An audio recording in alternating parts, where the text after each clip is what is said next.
On a scale of 1 to 10, how much of a snacker are you? Snacking is a habit that keeps us going through the day, but at the same time, most of us feel guilty about it because of the choice of snacks that we pick.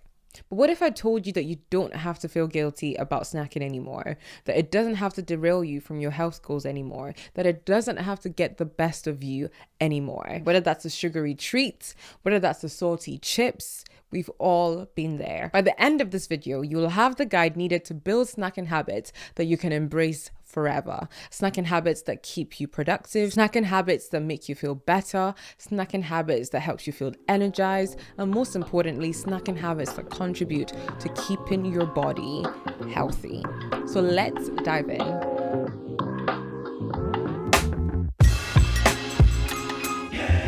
The first building block goes to the building block of transforming your mind. You have to be able to say to yourself that I can go from this, where snacking is known to be just the junk, just the crisps, just the sweets, just the chocolates, to other things. Most people think, okay, it's not going to taste good, it's not going to look good, that's just not it. I'm like not living my life. You have to believe that this is what my taste buds can conform to, can transform to for the better. My taste buds don't control me. Research shows that the brain never stops changing in response to learning, and that's brain plasticity. Not that the brain is plastic, but that the brain is able to adapt and change based on new learning experiences. We associate this with children and growing up, but this also remains the same in adulthood, even if it's a bit slower than obviously when you're a child, but you can retrain your mind. Your mind is capable of retraining. So if you think that I only like this thing, I can only like this thing, that's not true. Your mind is able to change if you allow it to, and if you help it to, by giving it new experiences, learning new things. Just believe that the power of what you like and what you don't like, it's all in the mind. Your tongue shouldn't tell you what you like. If not, we're all going to love sugar, but sugar is the enemy. Sugar doesn't have any benefits for us. So when you're indulging in chips, the sweet snacks that are not good for you every day, every hour, because your tongue likes it, your tongue is going to lead you to destruction. So you need to be able to harness that mind of thought that I have power over my mind. I have the power over my taste buds, and I can tell it what to like based on what is good for the body. My body's not going to tell me what is good for me.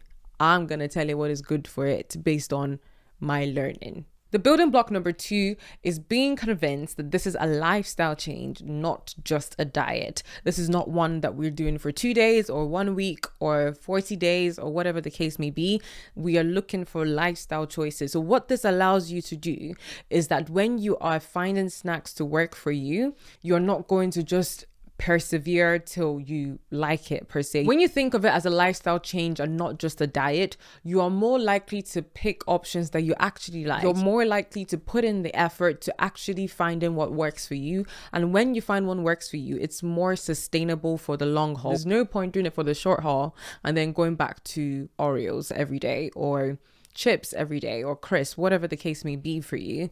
You want to be able to actually be patient with yourself, be patient with the research and your findings to actually find something that is sustainable, something that you would like for the long haul. And if there's nothing you can find, then we need to change your taste buds, bro. We need to change your taste buds, girl. So yeah, believing that it's a lifestyle change, not a diet. A diet we can persevere for a couple of weeks, but a lifestyle change has to be one that is we like, one that is set in stone, and one that you can just make work for you. For example, I first ever tried an avocado, I think around 4, 5, 6 thereabout, and I remember vividly hating this thing. I remember they used to put salt in it back then.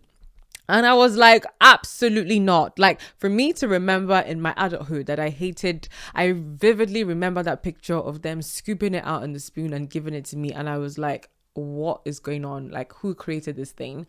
But now I am a lover of avocado, not because I particularly I'm in love with the taste, but because I chose that this is a lifestyle choice, this is something that I know is good for me, this is something I know is a superfood, this is something that is beneficial for me, I have to find ways that I would like it. So it's not that, oh, you hate something, therefore it's out the door. When I say lifestyle change, I mean, okay, I don't like this thing. Are there any other ways that I can like it? So for me, I first started eating avocados again by seasoning it well, with salt, with honey, with black pepper, with lemon. So when I started doing that and, adding a bit more flavor to an avocado, I grew to love the infusion of avocados in my meals. And now I can actually eat it without anything. Not that I particularly like it, but that's because I started from there and I kind of built my way up. So that's because I had lifestyle change in mind, not just persevere with this and it's going to be over next month. No. Building block number 3 is meal prepping your snacks, or snack prepping, should we say. If you fail to plan, you plan to fail.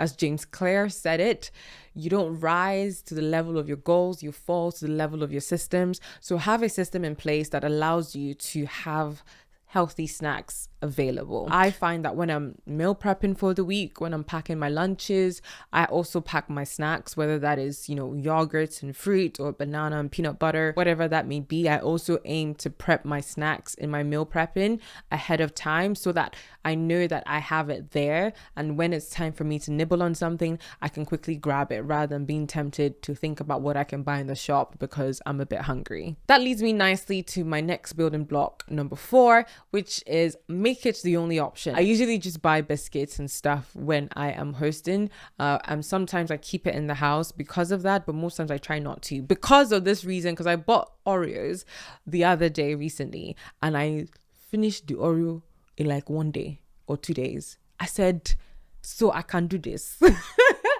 So I can do this. I can finish a whole wrap of Oreo. Someone told me that I could do that. I actually wouldn't think so, but I just kept eating it because it was just that good. I heard a proverb recently: when the ear doesn't hear bad things, the body has no reason to be upset. So it's the same thing. I know some people think, oh, I have it in the house, that means I won't touch it. I don't understand that mentality. I remember someone was saying that to me, that, they rather have it all in the house and then that means they wouldn't touch the snacks versus not having it and then they go buy some. But I am of the opinion that don't have it anywhere close to you, because if you see it, you're more likely to have that as an option. If you have so many options around, then you're going to pick the most convenient, the sweetest, the best tasting one.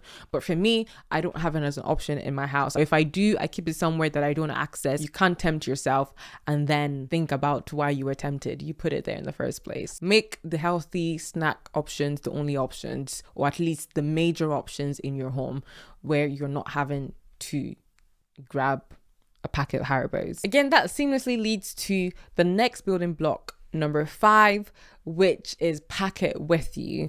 It's great to snack prep and keep it around the house and keep it in the fridge for when you're at home. But when you're outside, which is most of the time when we go to the shop and grab something, or because of peer pressure, because people are snacking, we want to go buy something to snack on, pack your snacks with you. Pack your healthy snacks with you. When you feel a bit hungry, you have something reachable that you can just snack on. That saves you money from just frivolously spending, and it also saves you buying things that you don't know what they've put inside, or you definitely know that it's not healthy for you. So pack it with you. If you're packing your lunch, pack it with your lunch.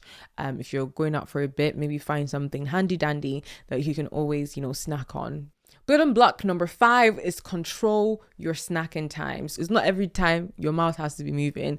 You don't have to eat all the time. The older we get, we actually don't need that much food. Like, you're not 5. So when you have healthy snack options, you actually find that you probably don't need to snack as often, because you would find that they're truly energizing and they're truly filling. You don't have to have that high sugar rush and then the high sugar crash. You have the right things for your body per the day. So control your times. Mindless eating just when scrolling or when watching TV. I usually eat when I watch TV, but that's actually the time I'm meant to eat, not just any time. But when you're working, just grabbing snacks randomly, like, control your stomach. Don't let it control you, because if you let it control you, it will get to a size that you don't like. Building block number 7, simple and easy: drink water. Drink water. Drink water. I need this as well. I have to drink water.